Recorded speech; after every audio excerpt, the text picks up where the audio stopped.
நிறைய ஏமாற்றங்களை சந்தித்தேன். ஏமாற்றங்கள்னா ஏஜென்ட் அவங்க சொன்னதுக்கும் அங்கே வேறு மாதிரி இருந்துச்சு. ஸோ அதுக்கு அவங்க அப்ளை பண்ணி தரேன்னு சொல்லிட்டு அதுக்கு தனியாக எங்கள்கிட்ட அமௌண்ட் வாங்கினாங்க. அது அவங்க அப்ளை பண்ணவே இல்லை, எங்களுக்கு தெரியவே இல்லை. நாங்களும் அப்ளை பண்ணிட்டாங்கன்னு நினச்சிட்டு இருக்கோம். நம்மளை ஆசையை தூண்டுற மாதிரி விஷயங்கள் சொல்லி இங்கே அனுப்பிச்சிருவாங்க. அங்கே போய் நம்ம பார்த்தோன்னா ரியாலிட்டி வேறையாக இருக்கும். அவங்க வந்தது பார்த்தா காணமேடா ஒன்று அப்படின்னு சொன்னாங்க. எங்கடா நிற்கிற அப்படின்னாங்க. அந்த மாதிரி ஓஷில் இருக்கேங்க்கா அப்படின்னா நான் கோர்ஸ்க்குடா அப்படின்னு சொன்னாங்க. அப்புறம் தான் தெரிஞ்சு அவங்க ஏமாற்றிட்டாங்க. ஸ்டூடெண்ட்ஸே சொல்கிறாங்க, நீ நீட்டில் பாஸ் ஆகலையா, சரி ஓகே விட்டுரு, ஃபஸ்ட் இயர் வா, அட்மிஷன் போட்டு வா, நீ ஃபஸ்ட் இயர் கம்ப்ளீட் பண்ணு, 2வது வருஷம் திரும்பி நீ லீவ் வருவீல, அப்போ நீட் எழுதிக்கோ, அதில் பாஸ் ஆகிட்டா அப்படியே 2வது வருஷம் கண்டினியூ பண்ணிக்கோ அப்படி சொல்கிறாங்களா. இது ஒரு ஏஜென்ட் சொன்னால் பரவாயில்ல, இதை சொல்கிறது ஒரு student. 90% highest passing percentage top 2ல் அதான் இருக்குது. 90% அப்படின்னு நீங்கள் சொல்கிறப்ப அதை நம்பணும். அதை தானே சொல்ல வரீங்க. ஜார்ஜியா போகணும்னு நினைக்கிறாங்க. அவங்க ஒரு கம்ப்யூட்டர் முன்னாடி உட்காந்து ஏதோ பார்க்க போகிறாங்க. இதெல்லாம் பார்க்கணும், எதெல்லாம் பார்க்கக்கூடாது, எதெல்லாம் நம்பக்கூடாது அப்படின்னு உங்கள் பாயிண்ட் ஆஃப் வியூலேருந்து எதை சொல்லுவீங்க? எதையுமே நம்பாதீங்க, சோஷியல் மீடியாவை நம்பாதீங்க. அது நான் சொல்கிறதுனாலுமே நான் தான் சொல்லிட்டேன்ல, ஆல்ரெடி நீங்கள் செக் பண்ணுங்கன்னு நான் சொல்கிறேன். பொதுவாக MBBS படிக்கிறதுக்கு இப்போ இந்தியாவை தாண்டி மற்ற நாடுகளுக்கு செல்லும் மாணவர்களோட எண்ணிக்கை அதிகமாக இருக்குது. குறிப்பாக ஜார்ஜியா போன்ற நாடுகளுக்கு செல்லும் மாணவர்களோட எண்ணிக்கை அதிகமாக இருக்குது அப்படிங்கிறத பார்க்க முடியுது. என்னதான் அங்கே போனாலும் இன்னுமே நிறைய பேருக்கு அதனோட எக்ஸ்போஷர் கிடைக்குதா அப்படின்னா அது பெரிய ஒரு கேள்விக்குறி தான்.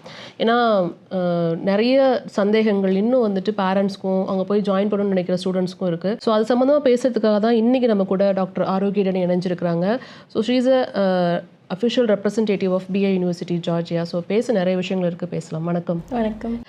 நீங்கள் கிர்கிஸ்தானில் MBBS படிச்சுதா நாங்கள் கேள்விப்பட்டோம்.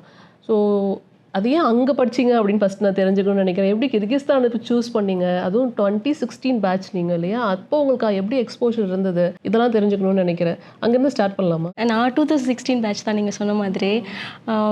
அப்போது நீட் கிடையாது. அந்த டைமில் நீட்டா இல்லை 12th மார்க்கான்னு ஒரு பெரிய டிபேட் போயிட்டு இருந்துச்சு. லாஸ்ட்டாக 12th மார்க் தான் டிசைட் பண்ணாங்க. அப்ராட் போகலான்ங்கிற ஒரு நியூஸ் கேள்விப்பட்டதும் போகலான்னு தோணுச்சு. இருந்தாலும் வீட்டில் கொஞ்சம் அவங்களுக்கும் மணி சைடில் நம்ம கஷ்டம் கொடுக்கக்கூடாது அப்படின்னு சொன்னப்போ எஜுகேஷன் லோன் கொடுக்குறாங்க அப்படின்னு சொன்னாங்க. சரி ஓகே போகலாம் அப்படின்னு டிசைட் பண்ணிட்டேன். அப்போது நான் ஆனால் கிர்கிஸ்தான்லாம் ஃபஸ்ட்டு நான் கேள்விப்படல. அந்த பேர்லாம் எனக்கு அப்போ தெரியக்கூட தெரியாது. ஜார்ஜியா, ரஷ்யா, சைனா இந்த மாதிரி தான் கேள்விப்பட்டேன். ஸோ எல்லாருக்கிட்டையும் நான் போய் நாங்கள் விசாரிக்க ஆளே கிடையாது. கன்சல்டன்சி ஏஜென்சிஸ் எல்லாருக்கிட்டே கேட்டோம். எல்லாருமே சொன்னது இங்கேயே மொத்தமாக 15 லட்சம் கொடுங்க, ஹாஸ்டல் ஃபீஸு, மெஸ்ஸு, காலேஜ் எல்லா ஃபீஸும் சேர்த்து இங்கேயே 15 லட்சம் கொடுங்க, நீங்கள் அதுக்கப்புறம் அங்கே போய் எதுவும் பே பண்ண வேண்டாம் அப்படின்னு சொன்னாங்க. அந்தளவுக்கு எங்களால் அஃபோர்ட் பண்ண முடியல. ஸோ அதனால் ஒருத்தர் சொன்னாங்க, ஏஜென்ட் ஒருத்தவங்க, அவங்க மூலியமாக தான் இந்த மாதிரி கிர்கிஸ்தான் ஒரு இடம் இருக்குது, ஸோ அங்கே போய் நீங்கள் படிக்கலாம், அங்கே ஃபீஸ் கம்மியாக இருக்குது அப்படின்னு சொன்னாங்க. ஸோ அதனால் அங்கே போய் நான் செலக்ட் பண்ணேன். ஆனால் எனக்கு கொஞ்சம் மனசளவில் நான் ப்ரிப்பராலாம் போகல. சரி அவங்க சொல்கிறாங்கன்னு போனது தான். அங்கே போய் பார்த்ததுக்கப்புறம் நிறைய ஏமாற்றங்களை சந்தித்தேன். ஏமாற்றங்கள்னா ஏஜென்ட் அவங்க சொன்னதுக்கும் அங்கே வேறு மாதிரி இருந்துச்சு. ஸோ நான் என் காலேஜெல்லாம் நான் குறை சொல்ல விரும்பலை. எனக்கு ஏஜென்ட் சைட்லேருந்து நிறைய ஏமாற்றம். இப்போ நான் மார்க் வச்சு போனதுனால அந்த டைமில் நம்ம ஒரு எலிஜிபிலிட்டி சர்டிஃபிகேட் நம்ம அப்ளை பண்ணியிருக்கணும். அப்போ தான் இங்கே நம்ம எக்ஸாம் எழுத முடியும். ஸோ அதுக்கு அவங்க அப்ளை பண்ணி தரேன்னு சொல்லிட்டு அதுக்கு தனியாக எங்கள்கிட்ட அமௌண்ட் வாங்கினாங்க. பார்த்தா அது அவங்க அப்ளை பண்ணவே இல்லை, எங்களுக்கு தெரியவே இல்லை. நாங்களும் அப்ளை பண்ணிட்டாங்கன்னு நினச்சிட்டு இருக்கோம். ஸோ 3rd இயர் வரும்போது தான் இந்த மாதிரி அப்ளை பண்ணியிருக்காங்களா, அந்த சர்டிஃபிகேட்ஸை நம்ம எப்படி பார்க்குறதுன்னு தெரிஞ்சதுக்கப்புறம் எனக்கு அப்ளை பண்ணலைங்கிறது தெரிய வந்துச்சு. நான் திரும்பி அவங்கள்ட்ட கேட்கும்போது நான் இல்லையே, நான் அப்படி சொல்லவே இல்லை அப்படின்னு சொன்னாங்க. திரும்பி வேணால் 50,000 காசு கூட நான் அப்ளை பண்ணி தரேன் அப்படின்னு சொன்னாங்க. ஆக்சுவலி ஆனால் அது அஃபிஷியலாக அதோட வெப்சைட்லேயே NMCயோட வெப்சைட்லேயே 3,500 7,500 ஏதோ அந்த ரேஞ்சுக்குள்ளே தான் இருக்குது. அவ்வளோதான் அமௌண்ட்டு. அதுக்கு அவங்க என்கிட்ட கேட்ட அமௌண்ட் 50,000. ஸோ இல்லை வேண்டாம், நானே ஏதாவது அப்ளை பண்ணிக்கிறேன் அப்படின்னு சொல்லிட்டு நான் சீனியர்ஸ் கிட்ட ஹெல்ப் கேட்டேன். அந்த மாதிரி பண்ணுது. சர்டிஃபிகேட் ரிலேட்டடாகவும் எனக்கு நிறைய ப்ராப்ளம் வந்தது. என்னோட சர்டிஃபிகேட்டை காலேஜில் அவங்க சப்மிட்டே பண்ணல. டெல்லி ஒரு ஆஃபீஸ் இருக்குது, அங்கேயே இருந்துருச்சு. ஆனால் இவங்க அந்த இது நான் அப்ளை பண்ணுறதுக்கு எனக்கு சர்டிஃபிகேட் தேவை, ஸோ எனக்கு சர்டிஃபிகேட்ஸ் வேணும் அப்படின்னு கேட்டப்போ நான் காலேஜில் கொடுத்துட்டேன், நீ காலேஜில் கேட்டுக்கோ அப்படின்னு சொல்லிட்டாங்க. காலேஜில் போய் கேட்டால் அவங்க இந்த சர்டிஃபிகேட்ஸ் இங்கே இருக்கிறதுல இருந்தால் எடுத்துக்கோமான்னு சொன்னாங்க. அங்கே பார்த்தா என்னோடய சர்டிஃபிகேட்ஸே இல்லை. ஸோ இங்கே காலேஜில் இல்லைன்னு சொல்லிட்டாங்க, இங்கே இவருங்க காலேஜில் தான் கொடுத்தேன்னு சொல்லிட்டாங்க. என்ன பண்ணுறதுன்னு தெரிலையே அப்படிங்கிறப்போ சரி அப்புறம் காலேஜில் கொஞ்சம் அவங்க சைடில் எனக்கு ஹெல்ப் பண்ணாங்க. அவங்க ரொம்ப சப்போர்ட்டிவ் காலேஜ் சைடில். ஸோ நீ நல்லா படிக்கிற பொண்ணு, நீ ஏமாந்து வந்திருக்க எனக்கு தெரியுது, நான் சப்போர்ட் பண்ணுறேன், வேறு எங்கே இருக்கும் நம்ம தேடலாம் அப்படின்னு சொல்லிட்டு அவங்க மூலிமா கரெக்டாக கண்டுபிடிச்சதான் டெல்லியில் இருக்குதுன்னு நான் கண்டுபிடிச்சேன். ஏதோ என்னோடய சர்டிஃபிகேட்ஸ் எல்லாமே ஒரு போராட்டத்தில் தான் நான் மீட் எடுத்தேன். ஸோ நீங்கள் சொல்லும்போது சொன்னீங்க மார்க்கு கொஞ்சம் என்னோடய மார்க்குக்கு இங்கே கிடைக்கல, கவர்மெண்ட் சீட் கிடைக்கல அப்படிங்கிறதெல்லாம் சொன்னீங்க. அதுக்கப்புறம் நீங்கள் செக் பண்ணிங்களா உங்களோட மார்க்குக்கு எதுவும் இங்கே கிடைச்சிருக்க வாய்ப்பு இருக்கா என்ன, உங்கள் மார்க் என்னங்கிறத முதல்ல தெரிஞ்சுக்கலாமா? என் மார்க் வந்து 1138. நல்ல மார்க் இல்லை, அதுக்கு இங்கே கிடைக்கலைங்களா? இல்லை, இங்கே கிடைக்கல, அந்த மார்க்குக்கு கிடைக்கல. நான் கவர்மெண்ட் சீட் இங்கே கிடைக்கல அப்படின்னோடனே சரி அப்ராடுன்னு அந்த சைடு நான் மூவ் ஆன் ஆகிட்டேன். லாஸ்ட்டு கவுன்சிலிங்கில் வருது அப்படின்னு தெரிஞ்சப்போ இந்த ஏஜென்ட்க்கு அவங்க கிட்ட நாங்கள் சர்டிஃபிகேட்ஸ் கேட்கும்போது இல்லை நாங்கள் சப்மிட் பண்ணிட்டோம் காலேஜ்லலாம், இனிமேல் சர்டிஃபிகேட்ஸ்லாம் தர முடியாதுன்னு சொல்லிட்டாங்க. நாங்களும் அங்கே அட்வான்ஸ்லாம் பே பண்ணிட்டோம். ஸோ இதுக்கப்புறம் இந்த சைடு ஒரு கால் இந்த சைடு ஒரு கால்லாம் வச்சுக்க வேணாம், அப்ராட் முடிவு பண்ணியாச்சு, போகலாம் அப்படின்னு டிசைட் பண்ணியாச்சு. அப்புறம் அங்கே போனதுக்கப்புறம் நான் ஒரு படிச்சுட்டு இருக்கும்போது தான் எல்லோரும் சொன்னாங்க உன்னோட மார்க்லாம் தாராளமாக இங்கே சிஎம்சி வெள்ளூர்லேயே சீட் கவர்மெண்ட் சீட் கிடச்சிருக்கும் அப்படி சொன்னாங்க. எனக்கு ஒரு சீட்டு கிடைக்காதப்போ போனேன் அப்படின்னா அது எனக்கு ஃபீல் இருக்காது. ஏன்னா இங்கேயும் நான் அந்த எம்பிபிஎஸ் தான் படிக்கணும்னு ஆசைப்பட்டது, அங்கேயும் போய் அதே எம்பிபிஎஸ் தான் நான் படித்து முடிச்சுட்டு வரேன். அப்போ அந்த ஃபீல் இல்லை. பட் கிடைச்சதை நான் ஒரு கைடன்ஸ் இல்லாமல் இந்த விஷயம்லாம் தெரியாமல் நான் போய் ஜாயின் பண்ணதுக்கப்புறம் அந்த ஃபீல், அப்போ தான் அந்த ஃபீல் இருந்துச்சு எனக்கு. நான் இங்கே சீட்ஸ் கிடைக்கல அப்படின்னு சொல்லிட்டு ஒரு ஃபீல் இருந்தாலுமே சரி ஓகே நமக்கு ஒரு விஷயம் நமக்கு கிடைக்கணுன்னு இருக்க விஷயம் கையை நழுவி போகுது அப்படின்னா அதோட ஒரு பெட்டரான ஒரு விஷயம் நமக்கு கிடைக்க போகுது அப்படின்னு அர்த்தம். ஸோ அது மாதிரி நான் ஜஸ்ட்டு இங்கே படிச்சிருந்தேன்னா அந்த டாக்டருங்கிற ஒரு ப்ரொஃபஷனோட முடிஞ்சிருக்கும். ஸோ இப்போ நான் ஃபாரினில் போய் படித்ததுனால அந்த ஒரு இன்டர்நேஷ்னல் எக்ஸ்போஜர் எனக்கு கிடைச்சது மட்டும் இல்லாமல் டாக்டரோட சேர்த்து இப்போ ஒரு பிஏயு இன்டர்நேஷ்னல் யூனிவர்சிட்டி மாதிரி ஒரு டாப் மோஸ்ட் யூனிவர்சிட்டியில் அஃபிஷியல் ரெப்ரசன்டேட்டிவாக இந்தியாவோட அஃபிஷியல் ரெப்ரசன்டேட்டிவ்ங்கிற ஒரு பொறுப்பும் கிடைச்சிருக்கிறதுனால ஸோ இந்த ஒரு பெட்டரான இந்த ஒரு ஆப்ஷன் கிடைக்கிறதுக்காக தான் நான் போய் ஃபாரினில் போய் படிக்கிறேன். இதெல்லாம் நடந்திருக்குங்கிற மாதிரி ஒரு நன்மையிலே பாசிட்டிவ் தாட்டா இப்போது ஹாப்பியாக இருக்கு. டு த பாயிண்ட் வந்து இப்போ நீங்கள் இப்போ கிர்கிஸ்தான் போனப்போ இருந்த சுச்சுவேஷனுக்கும் இப்போக்கும் நிறைய வித்தியாசம் இருக்குங்களா? நிறைய இருக்கு, நிறைய இம்ப்ரூவ்மெண்ட்ஸும் நிறைய இருக்கு. நான் இன்னமும் அங்கே நிறைய பேர் படிக்கிறாங்கிறதுக்காக நான் கேட்குறேன். ஆமாம், நிறைய இம்ப்ரூவ்மெண்ட்ஸ் இருக்கு. நான் படிக்கும்போது நான் சொன்னல எனக்கு இது இப்படி தான் இருக்கும் இந்த மாதிரி எதுவுமே சொல்லி அவங்க அனுப்பலை. நாங்கள் போய் நானாக தான் எல்லாம் ஃபேஸ் பண்ணி சரி அவங்க சொன்னதுக்கும் இதுக்கும் ரொம்ப ரியாலிட்டி வேறு. நம்மளை ஆசையை தூண்டுற மாதிரி விஷயங்கள் சொல்லி இங்கே அனுப்பிச்சிருவாங்க, அங்கே போய் நம்ம பார்த்தோன்னா ரியாலிட்டி வேறையா இருக்கும். ஆனால் இப்போது நிறைய அவேர்னஸ் நிறைய ஸ்டூடெண்ட்ஸ் கிட்ட இருந்து வர ஆரம்பிச்சு. என்ன லாங்குவேஜ் ப்ராப்ளம்ஸ் இருந்தது அவங்களுக்கு? லாங்குவேஜ் பெருசாக வெளியில் பேசுகிறதுக்கு தான் லாங்குவேஜ் யூஸ் பண்ணோம்ல.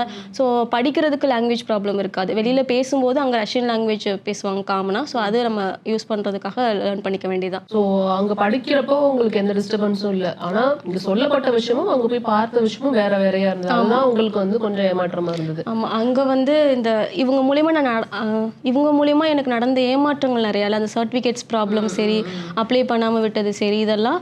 ஸோ அங்கே காலேஜில் எனக்கு கொஞ்சம் சப்போர்ட்டிவாக இருந்ததுனால even they are still supportive. So இப்போ கூட அங்கே சார் இருக்காங்க, அவங்கக்கிட்ட அந்த மாதிரி நான் அஃபிஷியல் ரெப்ரசன்டேட்டிவாக இருக்கேன் பிஏ இன்டர்நேஷ்னல் யூனிவர்சிட்டிங்கிறப்போ அவங்க ரொம்ப ஹாப்பியாக ஃபீல் பண்ணாங்க. ஸோ நான் உங்கள் ஜேர்னியோட ரொம்ப சந்தோஷமாக இருக்குது அப்படின்னு சொல்லிட்டு அவங்க அங்கே முடிச்சுட்டு இங்கே வந்ததுக்கப்புறம் இங்கே என்ன மாதிரியான ஸ்ட்ரகிள்ஸ் இருந்தது? இங்கே லைசன்ஸ்லாம் வாங்கிட்டீங்களா? இப்போ என்ன பண்ணிட்டு இருக்கீங்கிறத தெரிஞ்சுக்கலாமா? இங்கே வந்து நம்ம எக்ஸாம் எழுதணும்ல, அந்த எக்ஸாம் நான் ஃபர்ஸ்ட் அட்டெம்ப்ட்லேயே கிளியர் பண்ணிட்டேன். முடிச்சுட்டு நம்ம இங்கே வந்து இன்டர்ன்ஷிப் போகணும். இந்த நம்ம ஊரில் எக்ஸாம் இந்த சென்ஸ் இப்போ வந்து நெக்ஸ்ட் டைம் எஃப்எம்ஜி எக்ஸாம், இப்போ எஃப்எம்ஜி எக்ஸாம் இருக்குது, அந்த ஃபாரின் மெடிக்கல் கிராஜுவேட் எக்ஸாமினேஷன். இன்னும் நெக்ஸ்ட் வரல, பட் இனிமேல் அட்மிஷன்ஸ் போகிறவங்க எல்லாமே வந்துட்டு அவங்க முடிச்சுட்டு வரும்போது அந்த நெக்ஸ்ட்டுங்கிற எக்ஸாம் வந்துடும். நான் எஃப்எம்ஜி எக்ஸாம் தான் எழுதினேன். ஸோ அது நான் கிளியர் பண்ணிவிட்டு நம்ம தஞ்சாவூர் மெடிக்கல் காலேஜில் இன்டர்ன்ஷிப் பண்ணேன். முடிச்சிட்டேன். ஓகே, முடிச்சுட்டு இங்கே நம்ம ரெஜிஸ்ட்ரேஷன் நம்பர் வாங்கணும் இல்லையா, அதுவும் நான் ரெஜிஸ்ட்ரேஷன் நம்பரும் நான் வாங்கிட்டேன். நிறைய யூனிவர்சிட்டிஸ் இருக்குது. Why I have to choose BMU அப்படின்ற ஒரு விஷயம் இருக்கு இல்லையா? இப்போ நீங்கள் அதை தான் ப்ரெசென்ட் பண்ணுறீங்க. ஸோ எந்த காரணத்தினால அதை நீங்கள் ரெப்ரசென்ட் பண்ணுறீங்கன்னு நான் தெரிஞ்சுக்கணும். இப்போ அதை சூஸ் பண்ணுறதுக்கு முக்கியமான காரணம் எல்லாத்துலேயும் இது இருக்குது, எல்லாத்துலேயும் இது இல்லை, அதனால தான் நான் சூஸ் பண்ணுறேன்னு ஒரு காரணம் இருக்குல்ல. ஸோ அது ஸ்பெசிஃபிக்காக என்னென்னு நான் தெரிஞ்சுக்கலாமா? அது காரணம் வந்து நான் சொன்னேன் இல்லையா, பெஸ்ட் யூனிவர்சிட்டிஸ்னால் ஒரு 6 விஷயம் பார்க்கணும். அதில் முதல்ல வந்து என்எம்சி கைட்லைன்ஸ் ஃபாலோ பண்ணுறது. இப்போ நான் ஒரு 50 காலேஜ் ஷார்ட் லிஸ்ட் பண்ணி எடுத்திருக்கேன். அந்த 50 காலேஜில் என்எம்சி கைட்லைன்ஸ் ஃபாலோ பண்ணுதா இல்லையான்னு பார்த்தாலே ஒரு 40 காலேஜ் வந்துடும், 10 காலேஜ் அடி வாங்கிரும், மீதி 40 காலேஜ். அந்த 40 காலேஜில் நான் சொல்கிற இந்த மீதி 5 க்ரைட்டீரியாஸ் பாருங்கள். இது வந்து என்எம்சியோட கைட்லைன்ஸ்லாம் இல்லை, என்னோட சஜஷன். இதெல்லாம் நீங்கள் பார்த்தீங்கன்னா உங்களுக்கு அந்த குவாலிட்டி ஆஃப் எஜுகேஷன் வந்து நல்லாயிருக்கும் அப்படிங்கிறதுக்காக.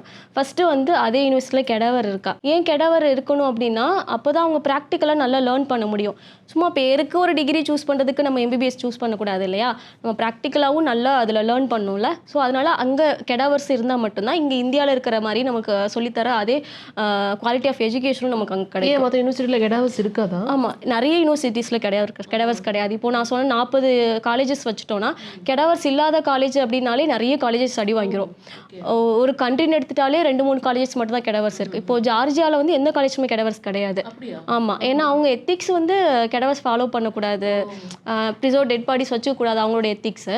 ஸோ அதனால அவங்க வச்சுக்கிறது இல்லை. இப்போ பிஏ இன்டர்நேஷனல் யூனிவர்சிட்டி வந்து அது ஒரு குளோபல் யூனிவர்சிட்டி. ஸோ அதனால அவங்க கெடவர்ஸ் வச்சு சொல்லித்தராங்க. ஸோ இப்போ ஜார்ஜியாலே பார்த்தீங்கன்னா அந்த ஒரு காலேஜ் மட்டும்தான் கெடவர்ஸ் இருக்குது. அது மாதிரி ஒவ்வொரு கண்ட்ரீஸ்க்கும் 1-2 காலேஜஸில் மட்டும்தான் கெடவர்ஸ் வச்சு சொல்லித்தராங்க. அடுத்த பாயிண்ட்டாக என்ன சொல்லணும்னா, அதே யூனிவர்சிட்டியில் ஹாஸ்பிட்டல் இருக்கா நம்ம பார்க்கணும். ஸோ அந்த யூனிவர்சிட்டியில் ஒரு சில யூனிவர்சிட்டிஸில் ஓன் ஹாஸ்பிட்டல்ஸ் கூட இல்லாமல் இருப்பாங்க. இப்போது பிஏ இன்டர்நேஷனல் யூனிவர்சிட்டியில் வந்து ஹாஸ்பிட்டல்ஸ் இருக்குது, ஓன் பிஏ ஹாஸ்பிட்டல் இருக்குது. அது மட்டும் இல்லாமல் 15 மோர் ஹாஸ்பிட்டல்ஸோட டைப் வச்சுருக்கோம், கவர்மெண்ட் ஹாஸ்பிட்டல்ஸ் இன்க்ளூடட். ஸோ அப்போது உங்களுக்கு பேஷண்ட்ஸ் இன்ஃப்ளோ அதிகம் இருக்கும், அந்த கிளினிக்கல் எக்ஸ்போஜர்ஸ் நிறைய கிடைக்கும் இல்லையா. ஸோ ஓன் ஹாஸ்பிட்டல்ஸும் இருக்கிற மாதிரி ஒரு பிளேஸ் தான் நம்ம செலக்ட் பண்ணணும். மூணாவது பாயிண்ட்டாக பார்த்தோன்னா, ஆல்ரெடி அங்கே இந்தியன் ஸ்டூடெண்ட்ஸ் வந்து பாஸ் அவுட் ஆகிட்டு வந்திருக்காங்களான்னு பார்க்கணும். ஏன் இது நான் சொல்கிறேன்னா, இப்போது எல்லாருக்கும் ஒரு விஷயம் இருக்கும், இது வந்து கவர்மெண்ட் யூனிவர்சிட்டி, நான் ஒரு எந்த யூனிவர்சிட்டி நேம் சொல்லலை, ஒரு கவர்மெண்ட் யூனிவர்சிட்டி, அதனால் இது போனீங்கன்னா உங்களுக்கு எந்த ப்ராப்ளம் இல்லைன்னு சொல்லிட்டு உங்களை அனுப்பிச்சிடுறாங்க. பார்த்தா அந்த காலேஜ் வந்து அந்த ஊருக்கு கவர்மெண்ட் யூனிவர்சிட்டியாக இருக்கலாம். ஆனால் இந்தியன் ஸ்டூடெண்ட்ஸ் அங்கே போய் படிச்சிருக்காங்களான்னு பார்த்தா இப்போ தான் வருஷமே போய் படிக்க ஸ்டார்ட் பண்ணியிருப்பாங்க. ஸோ அப்போது இந்தியன் ஸ்டூடெண்ட்ஸ் முடிச்சுட்டு வந்திருக்காங்களா, அவங்க இங்கே வந்து ஏதாவது டிஃபிகல்ட்டிஸ் ஃபேஸ் பண்ணியிருக்காங்கிற ஒரு நியூஸ்லாம் நமக்கு தெரியாது இல்லையா. ஸோ அந்த ப்ளஸ் அண்ட் மைனஸ் பாயிண்ட் வந்து நம்மளால் கேதர் பண்ணவே முடியாது. ஸோ அது கவர்மெண்ட் யூனிவர்சிட்டியாக இருந்தாலும் சரி, ப்ரைவேட் யூனிவர்சிட்டியாக இருந்தாலும் சரி, அந்த யூனிவர்சிட்டியில் already Indian students pass out வந்திருக்காங்களா நம்ம பார்க்கணும். ஸோ அப்படி நான் கம்பேர் பண்ணும்போது சொல்லும்போது பிஏ இன்டர்நேஷனல் யூனிவர்சிட்டியில் ஆல்ரெடி நிறைய இந்தியன் ஸ்டூடெண்ட்ஸ் பாஸ் அவுட் ஆகிட்டு வந்திருக்காங்க, இப்போ நிறைய இந்தியன் ஸ்டூடெண்ட்ஸ் படிச்சுட்டும் இருக்காங்க. இப்போ நம்ம பெஸ்ட் யூனிவர்சிட்டி செலக்ட் பண்ணணும்னா அதில் 4th பாயிண்டாக நம்ம என்ன பார்க்கணும்னா, அந்த காலேஜில் வந்து எஃப்எம்ஜி நெக்ஸ்ட் கோச்சிங் வந்து ஃப்ரீயாக கொடுக்குறாங்களா அப்படின்னு பார்க்கணும். ஏன்னா கோச்சிங் அங்கேயே கொடுத்தா தானே இங்கே வந்து நம்ம எக்ஸாம் எழுதுறது கொஞ்சமாவது ப்ரிப்பேர் ஆகிட்டு வர முடியும். ஸோ அதுக்காக நம்ம பார்க்கணும். ஸோ அப்படி பார்க்கும்போது இப்போது பிஏ இன்டர்நேஷனல் யூனிவர்சிட்டியில் கோச்சிங்கும் கொடுக்குறாங்க. 5th பாயிண்ட் நம்ம என்ன பார்க்கணுன்னா, அந்த காலேஜ்க்கு எஃப்எம்ஜி பாசிங் பர்சன்டேஜ் எவ்வளோ இருக்குது அப்படின்னு நம்ம பார்க்கணும். இப்போது இது வரைக்கும் நம்ம வந்துட்டு கெடவர்ஸ் இருக்கிறதுல பாதி காலேஜ் அடி வாங்கிறோம்ல, அதுக்கடுத்து அதே யூனிவர்சிட்டிஸில் வந்து ஹாஸ்பிட்டல்ஸ் இருக்கிறதுல பாதி காலேஜஸ் அடி வாங்கிறோம். அடுத்து இந்த 5th பாயிண்டில் வந்துட்டு ஷார்ட் லிஸ்ட் ஆகிட்டு வந்தால் ஒரு 2-3 காலேஜ் நம்ம ஈஸியாக லிஸ்ட் எடுத்துடலாம். ஓகே, ஸோ எஃப்எம்ஜியோட பாஸ் பர்சன்டேஜ் வந்து எவ்வளோ அப்படிங்கிறத நம்ம செக் பண்ணணும். ஒரு மினிமம் 50% கண்டிப்பாக இருக்கணும். ஸோ மினிமம் 50, அவ்வளோதானா 50 தானே உங்களுக்கு தோணலாம், ஆனால் 50 அங்கே அதிகம்.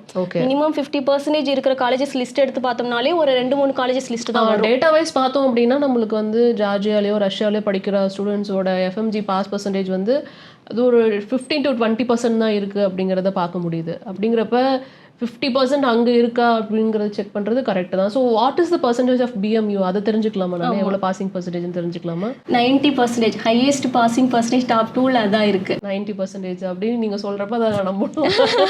அதை தானே சொல்ல வரீங்க? நம்புற மாதிரி இருக்கா? இல்லை, அதுதான் சொல்கிறீங்க. இல்லை அப்போது நான் வந்து இது எல்லாத்தையும் விட ரூல் நம்பர் 1 நான் என்ன சொல்வேன்னா, யார் என்ன சொன்னாலும் கண்மூடித்தனமாக நம்பாதீங்க. போய் அது உண்மையா அப்படின்னு சொல்லிட்டு எதில் தெரியுமா சர்ச் பண்ணணும், கூகுளில் சர்ச் பண்ணுங்கள், அதை கிராஸ் செக் பண்ணுங்கள். கிராஸ் செக் பண்ணுங்கிற பேரில் வந்து நீங்கள் இன்னொரு பர்சன், ஏஜென்ட் கிட்ட, ஸ்டூடெண்ட்ஸ் கிட்டேயோ, ஒரு டாக்டர் கிட்ட கூட நீங்கள் போய் கேட்காதீங்க, நீங்களே கூகுள் எடுத்து சர்ச் பண்ணுங்கள். இப்போ நான் பிஏ இன்டர்நேஷனல் யூனிவர்சிட்டி வந்து top 2 highest FMG passing percentage இருக்குன்னு நான் சொல்லிட்டு போயிடுறேன். ஸோ அது உண்மைதானா, நான் வந்து இங்கே உண்மையை சொல்கிறேன், 63%. ஓகே, 63% உண்மையான பர்சன்டேஜ். இதுதான் டாப் 2, இது டாப் 2. நான் வந்து இல்லை 90% அப்படின்னு நான் சொல்லிட்டு போயிடலாம். நான் 90% சொன்னாலும் நீங்கள் சர்ச் பண்ணும், உண்மையாகவே அது 90%. ஆல்மோஸ்ட் எஃப்எம்ஜி இங்கே பாஸ் ஆகிற பர்சன்டேஜ் இங்கே கம்மி தான். அதில் எப்படி ஒரு காலேஜ்லேருந்து படிச்சுட்டு வர ஸ்டூடெண்ட்ஸில் 90% எப்படி ஒரு ஃபர்ஸ்ட் அட்டம்ப்ட்லேயே பாஸ் பண்ணுவாங்க? அது உண்மை இல்லைன்னு நம்ம அங்கே நம்ம அங்கே தெரிஞ்சுக்கணும், உண்மை இல்லை அப்படின்னு சொல்லிட்டு. ஏன்னா நான் வந்து ப்ரொமோட் பண்ணணும், பீப்புள்ஸ் அட்ராக்ட் பண்ணுங்கிறதுக்காக வந்து என் காலேஜில் வந்துட்டு எஃப்எம்ஜி பர்சன்டேஜ் வந்து 85%, 90% நான் சொல்லிட்டு போயிடலாம். அது உண்மையே கிடையாது. நீங்கள் வந்து கண்டிப்பாக கிராஸ் செக் பண்ணுங்கள். நிச்சயமாக.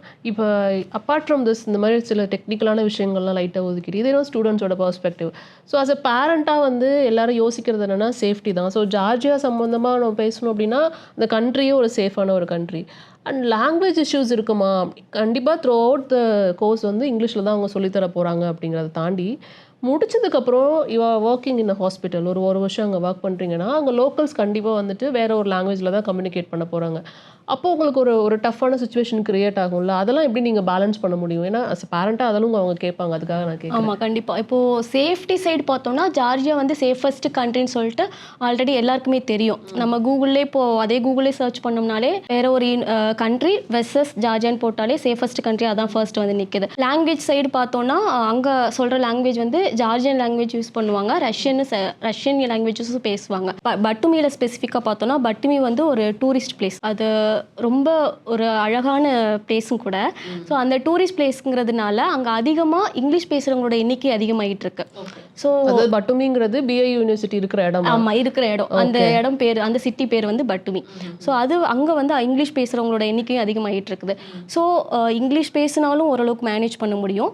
ப்ளஸ் நம்ம வந்து அங்கே வெளியில் போய் ஏதாவது ஒரு திங்ஸ் வாங்கணும்னா அந்த லாங்குவேஜ் தெரிஞ்சுக்கணும். அது இல்லாமல் இப்போது பேஷண்ட்ஸ் கிட்ட கம்யூனிகேட் பண்ணுறதுக்கு அந்த லாங்குவேஜ் தெரிஞ்சுக்கணும். இருந்தாலும் நாங்கள் BIU இன்டர்நேஷனல் யூனிவர்சிட்டியில் கூடவே வந்துட்டு ஸ்டாஃப்ஸையும் நிறுத்துகிறோம், நம்ம ப்ரொஃபஸர்ஸையும் அங்கே கூடவே வச்சுக்கிறோம். அவங்க பேசுகிறது உங்களுக்கு புரியலைன்னா அதை ட்ரான்ஸ்லேட் பண்ணுறதுக்கு நம்ம ப்ரொஃபஸர்ஸே ட்ரான்ஸ்லேட் பண்ணி கொடுக்குறாங்க. இது முடிச்சுட்டு நம்ம எழுதுகிற எக்ஸாம் இருக்கு இல்லையா, எக்ஸாம் வந்து இந்த லைசன்ஸ் எக்ஸாம்னா இப்போ நான் வந்து ரஷ்யன் லாங்குவேஜில் எழுத சொன்னேன்னா அவங்களுக்கு கஷ்டமாக இருக்கும், நான் ஜார்ஜியன் லாங்குவேஜில் எழுத சொன்னேன்னா அவங்களுக்கு கஷ்டமாக இருக்கும். ஸோ அந்த விஷயமும் கிடையாதுங்க. இதுக்கு ஸ்பெசிஃபிக்காக எந்த ஒரு எக்ஸாமும் கிடையாது, ரெஜிஸ்ட்ரேஷன் டேரெக்டாக கொடுக்குறோம் அப்படின்ட்டு சொல்கிறாங்களே. ஸோ அதுவும் ஒரு ப்ளஸ் பாயிண்ட்டாக இங்கே நான் எடுத்து வைக்கிறேன். ஓகே, ஸோ வந்துட்டு நம்ம அந்த ரெஜிஸ்ட்ரேஷன் நம்பர் வாங்குறதுக்கும் இங்கிலீஷ்லேயே எக்ஸாம் எழுதுறதுக்கு வாய்ப்பு இருக்கு. அடிஷ்னல் எக்ஸாமே தேவையில்லை. லைசன்ஸ் அந்த லைசன்ஸுக்குன்னு சொல்லிட்டு இப்போ ஒரு சில டிகிரி முடிச்சதுக்கப்புறம் ஆமாம், அங்கே அந்த கவர்மெண்ட் நம்ம ரெஜிஸ்டர் பண்ணிட்டு நம்ம அங்கே ஒர்க் பர்மிட் வாங்கிக்கலாம். ஓகே, ஸோ ஸ்பெசிஃபிக்காக தனியாக அந்த ஒரு லாங்குவேஜில் எக்ஸாம் எழுதணும்னு அவசியம் கிடையாது. So what about the food, அந்த விஷயங்கள்? ஏன்னா அது ரொம்ப இம்பார்ட்டன்ட். ரொம்ப நாளாக வந்துட்டு அவங்க ஃபுட்டே சாப்பிட்டு மேனேஜ் பண்ணுறது நிறைய பேருக்கு கஷ்டமாக இருக்கும் இல்லையா? அதுக்கு எப்படி ஹாஸ்டல் ஃபெசிலிட்டிஸ்லாம் எப்படி இருக்கும் தெரிஞ்சுக்கலாமா? அது உண்மைதான். நம்ம ஃபுட்டு தான் நம்மளுக்கு பிடிக்கும், அந்த ஃபுட்டில் நம்மளால சாப்பிட முடியாது. ஹாஸ்டலில் நம்ம இந்தியன் ஃபுட்ஸும் கொடுக்குறோம், 3 டைம்ஸ் ஃபுட்டும் கொடுக்குறோம், மெனு வச்சுருக்கோம். அந்த மெனுவில் வந்து அவங்களுக்கு ஏதாவது பிடிக்கலன்னு சொன்னாலும் இப்போ நான் தானே அஃபிஷியல் ரெப்ரசன்டேட்டிவ், அங்கே என்கிட்ட அவங்க சொல்லலாம் எனக்கு இந்த மெனு பிடிக்கல சேஞ்ச் பண்ணித்தாங்க அப்படின்னு சொன்னாங்கன்னா, ஒரு நிறைய பேரோட கம்ப்ளைண்ட் அது இருந்தாலும் நான் அதை சேஞ்ச் பண்ணி தரேன். ஃபுல் அண்ட் ஃபுல் நம்ம இந்தியன் ஃபுட்ஸை மட்டும் தான் நாங்கள் கொடுக்குறோம். ஓகே, ஸோ தமிழ்நாட்டிலேருந்து நிறைய பேர் படிச்சுட்டு இருக்காங்க. ஆமாம், தமிழ்நாட்டிலேருந்து நிறைய பேர் படிச்சுட்டு இருக்காங்க. Okay, so hostel facilities both men and women 2 பேத்துக்குமே இருக்கு. ஆமாம், 2 பேர். கேம்பஸ்குள்ளே இருக்குங்களா இல்லை செப்பரேட்டாக இருக்குங்களா? ஒரு 5 மினிட்ஸ் வாக்கபிள் டிஸ்டன்ஸில் இருக்குது. ஓகே, யூனிவர்சிட்டியோட வாக்கபிள் டிஸ்டன்ஸில் தான் இருக்குது. ஸோ அப்பார்ட் ஃப்ரம் திஸ் இங்கே வந்து வீசா ப்ராப்ளம் அப்படிங்கிறத எப்படி ஹேண்டில் பண்ணுவீங்க? ஏன்னா அவங்க போயிடுவாங்க, ஸ்டூடெண்ட்ஸ் போயிடுவாங்க, ஏதோ பேரண்ட்ஸ் வந்து பார்க்கணும், இல்லை எமர்ஜென்சி அவங்க இங்கே வரணும், இந்த மாதிரி நிறைய விஷயங்கள் இருக்கும். ஸோ அந்த வீசா ப்ராப்ளம்ஸ் எல்லாம் எப்படி ஹேண்டில் பண்ணுறீங்கன்னு தெரிஞ்சுக்கலாம். வீசா ப்ராப்ளம்ஸ் எல்லாமே இப்போது பேரண்ட்ஸ் வந்து சொல்லிட்டாங்க, நானும் என் பொண்ணு கூட போகணும் அப்படின்னு சொல்லிட்டாங்கன்னா நான் அவங்களுக்கும் வீசா அரேஞ்ச் பண்ணி தரேன். ஸோ நான் வந்து டைரக்ட் டைஅப்பில் இருக்கிறேன், அஃபிஷியல் ரெப்ரசன்டேட்டிவாக இருக்குங்கிறதுனால என்னால் அதை அரேஞ்ச் பண்ணி தர முடியும். பேரண்ட்ஸ் நான் அங்கே போய் விட்டுட்டு வர்ற வரைக்கும் எனக்கு அந்த விசா வேணும் அப்படின்னு கேட்டாங்கன்னா நான் அவங்களுக்கு அரேஞ்ச் பண்ணி தரேன். அந்த ஃப்ளைட் சார்ஜ் இது நிறைய யூனிவர்சிட்டிஸில் கூட இப்போ அரேஞ்ச் பண்ணி தர ஆரம்பிச்சிட்டாங்க. அந்த ஃப்ளைட் சார்ஜ் மட்டும் தான் பேரண்ட்ஸ் போடுற மாதிரி இருக்கும். ஸோ அதுக்கு அவங்களால அஃபோர்ட் பண்ண முடியும் அப்படின்னா அது பண்ணுறோம். ஸ்டூடெண்ட்ஸ்க்கு வந்து நாங்கள் எப்பயுமே அந்த செப்டம்பர் எண்டு அக்டோபர் ஃபர்ஸ்ட் வீக்கில் வந்து ஒரு பேட்ச் அனுப்புவோம். அந்த டைமில் ப்ராப்பராக எல்லாருக்கான விசா ரெடி பண்ணி கொடுத்து அவங்கள கரெக்டாக நாங்கள் அனுப்பிச்சிருவோம். அங்கே போய் அவங்களுக்கு ரெசிடென்ஸ் கார்டும் நாங்களே அப்ளை பண்ணி கொடுத்தோம். இது சம்மந்தமாக இப்போ யாராவது நம்ம பாஸ்ட் அவுட் ஆன ஸ்டூடெண்ட்ஸ் கிட்ட பேசணும்னு நினைக்கிறாங்க அப்படின்னா அந்த மாதிரி கான்டாக்ட்ஸ் உங்களால் கிரியேட் பண்ணி தர முடியும்? கண்டிப்பாக. யாராவது வந்து இப்போ என் தமிழ் ஸ்டூடெண்ட்ஸ் நான் பேசணும், எனக்கு கனெக்ட் பண்ணி தாங்க அப்படின்னு சொன்னால் கண்டிப்பாக பண்ணி தருவேன். ஏன்னா இது என்னோட லைஃப்பில் நடந்துச்சு. நானும் கேட்டேன், அட்மிஷன்ஸ் போட்டப்போ எனக்கு என்னென்ன திங்ஸ் வாங்கணும்னு தெரியல, ஏதாவது ஒரு ஸ்டூடெண்ட்ஸ் நம்பர் தாங்க அப்படின்னு கேட்டப்போ அவங்க ஒரு அக்கா நம்பர் தந்தாங்க. அவங்க வந்து படித்தது ரஷ்யா கூஸ்க் யூனிவர்சிட்டின்னு சொல்லிட்டு அங்கே படிச்சுட்டு இருக்காங்க. ஆனால் அவங்க என்கிட்ட சொன்னது வந்து கிர்கிஸ்தானில் நான் அட்மிஷன் போகிறேன் அந்த காலேஜில் அவங்க படிச்சுட்டு இருக்காங்கன்னு சொல்லிட்டு. நானும் அந்த அக்காவும் நான் அந்த காலேஜை நினச்சி அந்த அக்கா பேசிகிட்டு இருக்காங்க, அந்த அக்கா என் காலேஜை நினச்சி நான் பேசிகிட்டு இருக்கேன். அங்கே போய் ரீச் ஆனதுக்கப்புறம் ஹாஸ்டல் வந்ததுக்கப்புறம் அக்கா நான் வந்துட்டேன், எங்கக்கா இருக்கீங்கன்னா நான் அந்த ஃபஸ்ட் ஃப்ளோரில் இருக்கேன்டா அப்படின்னு சொன்னாங்க. இந்த கிரவுண்ட் ஃப்ளோரில் நான் நிற்கிறேக்கான்னு அவங்க வந்தாங்க. வந்துட்டு பார்த்தா காணமேடா ஒன்று அப்படின்னு சொன்னாங்க. எங்கடா நிற்கிற அப்படின்னாங்க. அந்த மாதிரி ஓஷில் இருக்கேங்க்கா அப்படின்னா நான் கூர்ஸ்க்குடா அப்படின்னு சொன்னாங்க. அப்புறம் தான் தெரிஞ்சு அவங்க ஏமாற்றிட்டாங்க. இதுதான் ஃபஸ்ட்டு என்னோட ஏமாற்றம். எனக்கு நம்பர் கொடுத்தது இந்த காலேஜில் படிக்கிறவங்கன்னு சொல்லி நம்பர் கொடுத்துட்டு, ஆனால் அவங்க இப்போ கொடுத்த நம்பர் வந்து கூஸ்கில் படிக்கிறவங்களோட நம்பர் கொடுத்தாங்க. ஸோ அந்த வழி நானும் அனுபவிச்சிருக்கேன்ல. அதனால வந்து யாராவது தமிழ் ஸ்டூடெண்ட்ஸில் பேசணும் அப்படின்னு சொன்னாங்கன்னா அவங்களுக்கு நானே வந்து தமிழ் ஸ்டூடெண்ட்ஸோட கனெக்ட் பண்ணி தரேன். ஓகே, ஸோ ஏன்னா அதுவுமே வந்துட்டு செக் பண்ணுவாங்க எல்லா பேரண்ட்ஸும், ஏன்னா அதுதான் வந்து ரொம்ப முக்கியம்னு நினைப்பாங்க. அதை தாண்டி இப்போ வந்து நிறைய விஷயங்கள், இப்போ ஃபினான்ஷியலாக சில விஷயங்கள் இருக்கு இல்லையா? ஏன்னா இங்கே படிக்கிறதுக்கும் அங்கே படிக்கிறதுக்கும் ப்ரைவேட் காலேஜில் படிக்கிறதுக்கும் கொஞ்சம் வேரியஸ் இருக்கும், இருக்கும். அதனால தான் அங்கே சேர்த்து விட்றாங்க அப்படிங்கிறதெல்லாம் தாண்டி எவ்வளோ ஆகும்? சப்போஸ் வந்து நல்லா படிக்கிற ஸ்டூடெண்ட்ஸ் ஏதோ கொஞ்சம் மார்க் கம்மிங்கிறதுனால அங்கே மூவ் ஆகுற மாதிரி இருக்கும். அவங்களால நிறைய ஸ்பெண்ட் பண்ண முடியாது. ஸோ அவங்களுக்கு எஜுகேஷன் லோன்ஸ் இது மாதிரி சம்மந்தமான விஷயங்கள் பற்றி கொஞ்சம் சொல்ல முடியுமா? கண்டிப்பாக. இப்போது எல்லாரோட மைண்டில் வந்து நல்ல காலேஜ் செலக்ட் பண்ணணுன்னு இருக்கும், அதே சமயம் அது பட்ஜெட்குள்ளே இருக்கணும்னு இருக்கும் கண்டிப்பாக. ஸோ இது ஒரு நல்ல காலேஜாக இருக்கே, அப்போ பட்ஜெட் பெருசாக இடிக்குமோ அப்படின்னு அவங்களுக்கு டவுட் இருக்கும். அப்படிலாம் இல்லை, நாங்கள் வந்துட்டு அஃபோர்டபுள் ஃபீஸில் தான் அவங்களுக்கு கொடுக்குறோம். அந்த ஃபீஸையுமே நாங்கள் 2ஆக ஸ்ப்ளிட் பண்ணி பே பண்ணலான்னு சொல்கிறோம். First semester fees, second semester fees 2 கிட்ட 6 மந்த்ஸ் கேப் இருக்குது. இங்கே இருக்கும்போது ஃபர்ஸ்ட் செமஸ்டர் ஃபீஸ் கட்டணும், அடுத்த செகண்ட் செமஸ்டர் ஸ்டார்ட் ஆகும்போது அவங்க செகண்ட் செமஸ்டர் ஃபீஸை மட்டும் கட்டினா போதும். ஹாஸ்டலுமே அப்படி தான், பாதி அவங்க பிரித்து பே பண்ணிக்கலாம். இது கூடவே வந்து ஸ்காலர்ஷிப் கொடுக்குறோம். ஸ்காலர்ஷிப் வந்து ஸ்காலர்ஷிப் நம்ம வந்து எக்ஸாம் வைக்கிறோம். எக்ஸாமில் டாப் 5 ஸ்டூடெண்ட்ஸ் வராங்க இல்லையா, அதில் ஃபஸ்ட்டு ஸ்டூடெண்ட்க்கு 100% ஸ்காலர்ஷிப் கொடுக்குறோம். ஸோ ஃபுல் டியூஷன் ஃபீஸும் நாங்களே கொடுக்குறோம். அது வந்து அங்கே ஸ்டூடெண்ட்ஸ் போனோன்னா அவங்களுக்கு ஒரு பேங்க் அக்கௌண்ட் ஓப்பன் பண்ணி கொடுத்துருவோம். அந்த பேங்க் அக்கௌண்ட்லேயே அவங்களுக்கு அந்த அமௌண்ட்டை போட்டுருவோம். நாங்களே அந்த அமௌண்ட்டை போட்டுருவோம். அதை எடுத்து அவங்க ஸ்டூடெண்ட்ஸ் யூஸ் பண்ணிக்கலாம். ப்ளஸ் கூடவே எஜுகேஷன் லோன் வந்து அவைலபிள். எஜுகேஷன் லோனுக்கு வந்து என்னென்ன டாக்குமெண்ட்ஸ் தேவையோ காலேஜ் சைடில் அது எல்லாமே நானே வாங்கி தரேன், நானே அரேஞ்ச் பண்ணி தரேன். அது வந்து ஜென்ரலாக நிறைய இடத்துல இழுத்தடிப்பாங்க.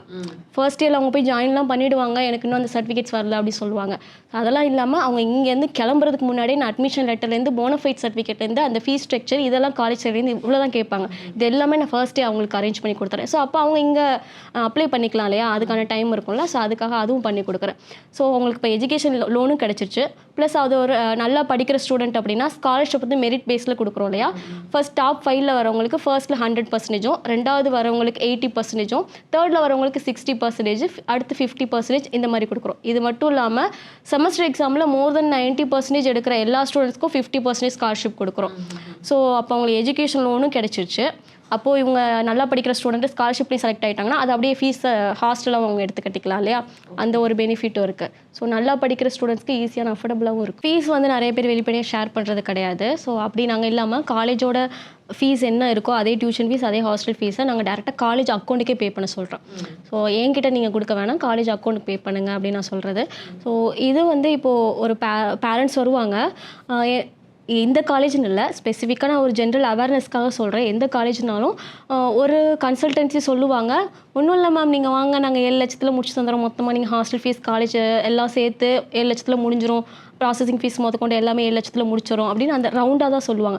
இன்னொருத்தவங்க வந்து உண்மையான ஃபீஸை சொல்லியிருப்பாங்க. உங்களுக்கு ஹாஸ்டலில் பிரித்து சொல்லுவாங்க அவங்க கரெக்டாக. ஹாஸ்டல் வந்து ஒரு செமஸ்டருக்கு 2 லட்சம், ரெண்டாவது செமஸ்டருக்கு ஒரு 2 லட்சம், காலேஜ்க்கு வந்து ஒரு செமஸ்டருக்கு 2 லட்சம், ரெண்டாவது செமஸ்டருக்கு 2 லட்சம், ஹாஸ்டல் வந்து ஒரு செமஸ்டருக்கு 1 லட்சம், இந்த மாதிரி அவங்க கரெக்டாக அக்யூரேட்டாக சொல்லுவாங்க. அதை கால்குலேட் பண்ணி வரும்போது இவங்க சொன்ன அந்த 7 lakhs தாண்டி இருக்கும். ஸோ அப்போது அவங்க என்ன நினைப்பாங்க, இப்போ நீங்கள் ஒரு பேரண்ட்ஸாக இருந்தால் எதை செலக்ட் பண்ணுவீங்க? 7 lakhs தானே செலக்ட் பண்ணுவீங்க, இது கம்மியாக இருக்கா அதானே செலக்ட் பண்ணுவீங்க. ஆனால் அது தப்பு. ஏன்னா இங்கே நீங்கள் வாங்க 7 லட்சத்தில் முடிச்சிடலாம்னு சொல்லிட்டு அனுப்பிச்சிருவாங்க. அதுக்கப்புறம் அங்கே போனால் அவங்க அங்கே ஹாஸ்டல் ஃபீஸே பே பண்ணியிருக்க மாட்டாங்க, காலேஜுக்கு ஹாஸ்டல் ஃபீஸ் பே பண்ணியிருக்க மாட்டாங்க. நீங்கள் ஏன்னா காலேஜ் அக்கௌண்ட்டுக்கு நீங்கள் போடலை, அவங்க அவங்ககிட்ட சொல்லியிருப்பாங்க நாங்கள் காலேஜுக்கு ஹாஸ்டல் ஃபீஸ் பே பண்ணிட்டோம் சொல்லிட்டு அனுப்பிச்சிருவாங்க. அங்கே போயிட்டு ஒவ்வொருக்கும் கேட்பாங்க, மெஸ் ஃபீஸ் பே பண்ணுங்கள், ஹாஸ்டல் ஃபீஸ் பே பண்ணுங்கள், ரெசிடென்ட் கார்டுக்கு பே பண்ணுங்கள். இந்த மாதிரி அங்கே போய் அந்த ஹிடன் சார்ஜஸ் நிறைய இருக்கும். இந்த விஷயங்கள்லாம் ஹைட் பண்ணி கம்மியாக சொன்னால் ஈஸியாக நம்மக்கிட்ட வந்துடுவாங்களேங்கிறதுக்காக இங்கே கம்மியாக சொல்லி அனுப்பிச்சிடுறது. அங்கே போய் பார்த்தா உண்மையான சார்ஜஸ் வேறு இருக்கும். ஸோ இந்த மாதிரிலாம் நடக்கக்கூடாது அப்படின்னா டைரக்ட் அட்மிஷன்ஸ் தான் நம்ம ப்ளேஸ் பண்ணணும். ஸோ அதனால இப்போது நான் அஃபிஷியல் ரெப்ரசன்டேட்டிவ், நான் டேரெக்டாக காலேஜில் ஒர்க் பண்ணிட்டு இருக்கிறதுனால காலேஜ்க்கு டேரக்ட் அட்மிஷன்ஸ் ப்ளேஸ் பண்ணுறேன். ஸோ அந்த ஹிடன் சார்ஜஸுங்கிறது என்கிட்ட இருக்குது, எதுவும் கிடையாது. ஸோ ஃபஸ்ட்டே வந்துட்டு எவ்வளோ சார்ஜ் ஆகுங்கிறது கிளியராக சொல்லிடுறேன். ஸோ 5 இயர்ஸ்க்கு இவ்வளோனா இவ்வளோதான் ஆகும். இதில் இன்னும் டவுட்ஸ் என்னென்னா, நீட் எழுதுனா தான் எங்கே இருந்தாலும் நம்ம வந்து படிக்க முடியுங்கிறது நம்மளுடைய ரூல்ஸ், இந்தியாவில் ரூல்ஸ் போட்டாங்க. ஸோ அங்கே போகணுன்னாலும் நம்ம நீட் எழுதி தான் போயாகணும். ஸோ அது ஒரு கேள்வியை தாண்டி எவ்வளோ மார்க் வேணும், எவ்வளோ பர்சன்டேஜ் வேணும், இவ்வளோ பர்சன்டேஜ் தான் நான் எடுத்திருக்கேன் போக முடியுமா, இந்த மாதிரி நிறைய கேள்விகள் இருக்கும். அது மாதிரி ஏதாவது ஒரு குறிப்பிட்ட பர்சன்டேஜ் இருக்கா, அந்த யூனிவர்சிட்டியில் சேர்கிறதுக்கு தனியாக ஏதாவது எக்ஸாம்ஸ் இருக்கா, என்ட்ரன்ஸ் எக்ஸாம்ஸ் அது மாதிரி ஏதாவது இருக்கா அப்படிங்கிறத தெரிஞ்சுக்கலாமா? இல்லை, யூனிவர்சிட்டியில் சேர்றதுக்குன்னு தனியாக எக்ஸாம் எதுவும் கிடையாது. இவங்க அங்கே போயிட்டு திரும்பி இங்கே வந்து நம்ம எழுதுகிற எக்ஸாம் இருக்குல்ல, எஃப்எம்ஜி, அதுக்கப்புறம் நெக்ஸ்ட்டுங்கிற எக்ஸாமாக ரீப்ளேஸ் பண்ண போகிறாங்க. அதுதான் நம்மளோட அதை நோக்கி தான் நம்ம வரோம். ஸோ அந்த எக்ஸாம் எழுதணும்னா கண்டிப்பாக நீட்டில் குவாலிஃபை மார்க்குன்னு ஒவ்வொரு டைம் கட் ஆஃப் மார்க் ஒன்று விடுவாங்க. இப்போ இந்த டைம் வந்து 113. ஸோ அந்த 113 மார்க் எடுத்தாலே அவங்க குவாலிஃபை. அந்த மார்க் எடுத்த யாராக இருந்தாலும் போகலாம், 113 எடுத்தவங்களும் போகலாம், 513 எடுத்தவங்களும் போகலாம். ஸோ இந்த வேரியேஷன்ஸ் கிடையாது, குவாலிஃபை மார்க் இருக்கணும், அவ்வளோதான். மற்றபடி தனியாக செப்பரேட்டாக எக்ஸாம்ஸ் எதுவும் கிடையாது. ஸோ இது வந்து நிறைய பேர் வந்து ஸ்டூடெண்ட்ஸே சொல்கிறாங்க, நீ நீட்டில் பாஸ் ஆகலையா, சரி ஓகே விட்டுரு, ஃபஸ்ட் இயர் வா, அட்மிஷன் போட்டு வா, நீ ஃபஸ்ட் இயர் கம்ப்ளீட் பண்ணு, 2வது வருஷம் திரும்பி நீ லீவ் வருவீல, அப்போ வந்து நீட் எழுதிக்கோ, அதில் பாஸ் ஆகிட்டா அப்படியே 2வது வருஷம் கண்டினியூ பண்ணிக்கோ அப்படி சொல்கிறாங்களாம். இது வந்து ஒரு ஏஜென்ட் சொன்னால் பரவாயில்ல, இதை சொல்கிறது ஒரு ஸ்டூடெண்ட். சீரியஸ்லி ஜார்ஜியாவில் இப்படி ஒரு பொண்ணு சொல்லி நான் கேள்விப்பட்டேன். சொன்னாங்க அப்படிலாம் பண்ணக்கூடாது, அப்படி வந்துட்டு திரும்பி போய் அப்படிலாம் பண்ண முடியாது. ஸோ அதெல்லாம் காரணம்னா அட்மிஷன்ஸ் போட்டோம், கமிஷன்ஸ் வந்துடும் அப்படிங்கிறதுக்காக அவங்க அது ஒரு ஸ்டூடெண்ட்ஸ் லைஃபே ஸ்பாயில் பண்றாங்க இல்லையா, அது ரொம்ப பெரிய தப்பு. அது ஸ்டூடெண்ட்ஸே பண்றாங்கிறதுங்கிறப்பதான் இன்னும் ரொம்ப கஷ்டம். அந்த மினிமம் மார்க் இருந்தா தான் நம்ம எங்க வேணாலும் போய் சேர முடியும். ஆமா, திரும்பி இங்க வந்து எக்ஸாம் எழுதணும்னா அது கண்டிப்பா வேணும். ஓகே, ஸோ நீங்க சொன்ன மாதிரி இது வந்து ஒரு முக்கியமான டூரிஸ்ட் பிளேஸ்ல இருக்குங்கிறத சொன்னீங்க.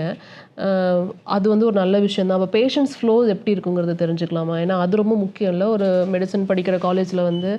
ஆமாம், ஏன்னா பேஷண்ட்ஸ் ஃப்ளோ இருந்தால் தான் கிளினிக்கல் எக்ஸ்பீரியன்ஸ் நமக்கு நிறைய கிடைக்கும். பட்டுமிங்கிறது ஒரு பெரிய சிட்டி, அது கூட நாங்கள் வந்து ஓன் ஹாஸ்பிட்டல்ஸ் இல்லாமல் 15+ டைப் ஹாஸ்பிட்டல்ஸும் இருக்குன்னு சொன்னேன்ல.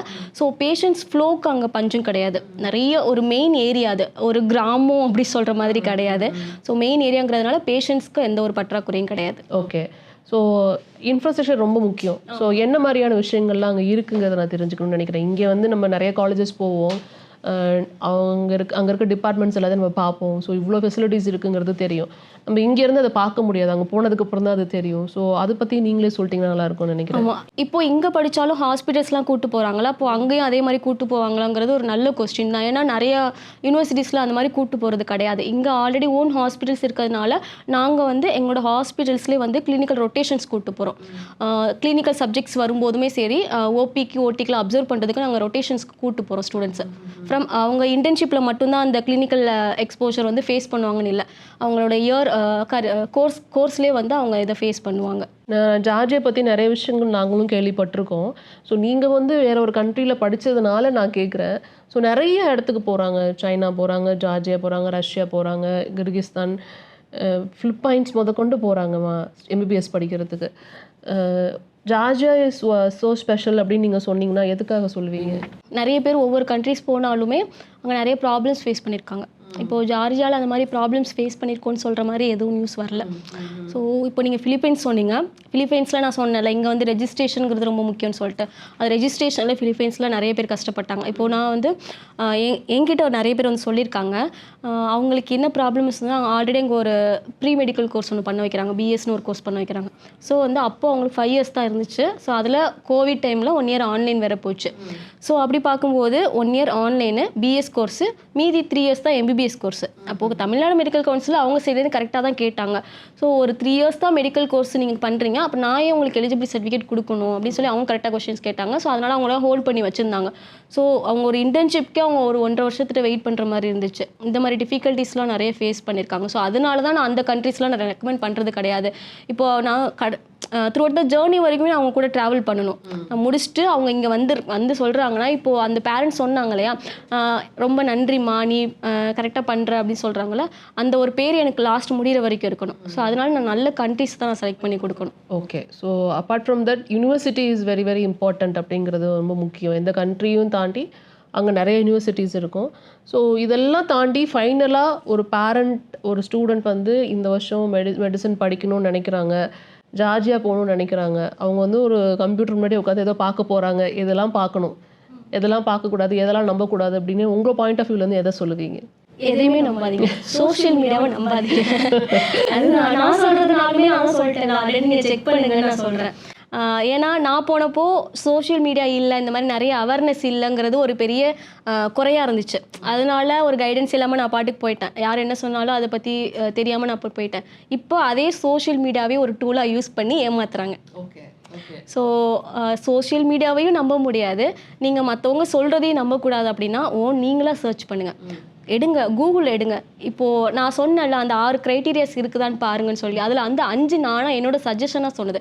1 என்எம்சி கைடன்ஸ், இந்த 6 விஷயங்களும் இருக்குதான்னு நீங்கள் பாருங்கள். 6 விஷயங்கள் இருந்தால் மட்டும் அந்த காலேஜை நீங்கள் செலக்ட் பண்ணுங்கள். அதுலேயே உங்களுக்கு 2 காலேஜ்க்கு மேலே தாண்டி வேறு எந்த காலேஜும் கிடைக்காது. ஓகே. அதுக்கப்புறமா காண்டாக்ட் பண்ண வேண்டியது. ஆமாம், காண்டாக்ட் பண்ணுங்கள், தாராளமாக எனக்கு காண்டாக்ட் பண்ணுங்கள். நீங்கள் சொன்னதெல்லாம் கரெக்டாக இருக்குது இந்த காலேஜில். ஏன்னா இப்போ நான் உண்மையை மட்டும் தான் சொல்லிட்டு போகிறேன், ஆனாலும் அதை நீங்கள் வெரிஃபை பண்ணுங்கள், பண்ணிவிட்டு என்கிட்ட சொல்லுங்கள் நீங்கள் சொன்னதெல்லாம் கரெக்டாக இருந்துச்சு அப்படி சொல்லிட்டு அதுக்கப்புறம் நீங்கள் என்னை காண்டாக்ட் பண்ணுங்கள். த்ரூ அவுட் த ஜேர்னி டில் நீங்கள் இங்கே ரெஜிஸ்ட்ரேஷன் வாங்குற வரைக்கும் நான் கண்டிப்பாக உங்கள் கூட இருப்பேன். நிச்சயமா. இதை தாண்டி நான் நிறைவாக ஒரு கேள்வி கேட்கணும்னு நினைக்கிறேன். ஏன்னா முக்கியமான பாயிண்ட் என்னன்னா ஃபேக்கல்ட்டிஸ் அப்படிங்கிறது தான். ஸோ அங்கே என்ன மாதிரியான ஃபேக்கல்ட்டி, அவங்களோட லாங்குவேஜ் எப்படி இருக்கும், இன்டர்நேஷ்னல் ஃபேக்கல்ட்டிஸ் இருக்காங்களா, இல்லை ஜார்ஜியன் ஃபேக்கல்ட்டிஸா, அவங்க அப்படி ஜார்ஜியனாக இருந்தால் அவங்க என்ன லாங்குவேஜில் கம்யூனிகேட் பண்ணுவாங்க, இந்த மாதிரி ஒரு விஷயம் இருக்குல்ல, அதை பற்றி கொஞ்சம் சொல்ல முடியுமா? ஆமாம், நம்ம இங்கிலீஷ் தான் இங்கே காமன் லாங்குவேஜாக இருக்குது. இங்கிலீஷ் தெரிலனா அவங்களோட லாங்குவேஜில் அவங்க கம்யூனிகேட் பண்ணாங்கன்னா நம்மளுக்கு கஷ்டமாக இருக்கும். So full and full international faculties, அவங்க ஃபுல் அண்ட் ஃபுல் இங்கிலீஷ் மீடியமில் மட்டும்தான் கிளாஸ் எடுக்கிறாங்க. கம்யூனிகேட் பண்ணும்போது இங்கிலீஷில் தான் கம்யூனிகேட் பண்ணுறாங்க. ஸோ அவங்களாம் எவ்வளோ எக்ஸ்பீரியன்ஸ்டு அப்படிங்கிறத தெரிஞ்சுக்கலாமா? அவங்க வெல் எக்ஸ்பீரியன்ஸ்டு, ஆல்ரெடி வந்து ஒரு குளோபல் யூனிவர்சிட்டிஸ்லாம் போய் அங்கேயும் அவங்க டீச் பண்ணியிருக்காங்க. அந்த அளவுக்கு அவங்களுக்கு வந்துட்டு இன்டர்நேஷ்னல் எக்ஸ்போஷர்ஸும் இருக்குது. ஸோ ஒரு வெல் எக்ஸ்பீரியன்ஸ்டும் நல்ல ஒரு இன்ஃப்ராஸ்ட்ரக்சரும் அங்கே கிடைக்கும் நமக்கு. ஸோ அப்பார்ட் ஃப்ரம் திஸ் நீங்கள் இப்போ இன்ஃபர்மேஷன் சொல்கிறீங்க, இன்டர்வியூவில் வந்துட்டு இன்ஃபர்மேஷன்ஸ்லாம் ஷேர் பண்ணுறீங்க, வேறு ஏதாவது தளத்தில் வந்துட்டு இந்த சம்மந்தமாக இன்ஃபர்மேஷன்ஸ் கொடுத்துட்ருக்கீங்களா? கொடுத்துட்ருக்கீங்க. எதில் கொடுக்குறீங்கன்னு தெரிஞ்சுக்கலாமா? யூடியூப் சேனல் வச்சு ரன் பண்ணிகிட்ருக்கேன். என்னோட நேம்லே டாக்டர் ஆரோக்கிய டெனி சர்ச் பண்ணாலும் வரும், வேர்ல்ட் ஆஃப் டெனி அப்படின்னு சர்ச் பண்ணாலும் வரும். ஸோ இதுக்கான முக்கியமான நோக்கம் என்னென்னா, நான் எங்கே அடி வாங்கினேன்னா எனக்கு கைடன்ஸ் இல்லாமல் நான் அடி வாங்கினேன். ஸோ அவங்க ஒரு எம்பிபிஎஸ் அப்ராட் ஒரு யூனிவர்சிட்டி எப்படி செலக்ட் பண்ணுங்கிறதுலேருந்து இந்த எக்ஸாம் கிளியர் பண்ணுறது ரொம்ப எல்லாருக்கும் கஷ்டம்னு சொல்லிட்டு இருக்காங்களோ, ஸோ அதுக்கான ஒரு கைடன்ஸ் கொடுக்குறது வரைக்கும் டில் இங்கே நம்மளுடைய தமிழ்நாடு மெடிக்கல் கவுன்சிலில் ரெஜிஸ்டர் பண்ணி இன்டர்ன்ஷிப் பண்ணி லைசன்ஸ் வாங்குற வரைக்கும் through out the journey full guidance நான் கொடுக்கறதுக்காக இது ஒரு இன்ஃபர்மேஷன் பிளாட்ஃபார்மை நான் ஸ்டார்ட் பண்ணது. சூப்பர். ஸோ நிச்சயமா. ஓகே. ஸோ நிறைய விஷயங்கள் ஷேர் பண்ணிட்டு இருக்கீங்க அண்ட் அந்த பாயிண்ட்ஸ்லாம் பார்த்துட்டு கண்டிப்பாக உங்களை அவங்க காண்டாக்ட் பண்ணுவாங்கன்னு நம்புகிறேன். And thanks for your time also. Thank you.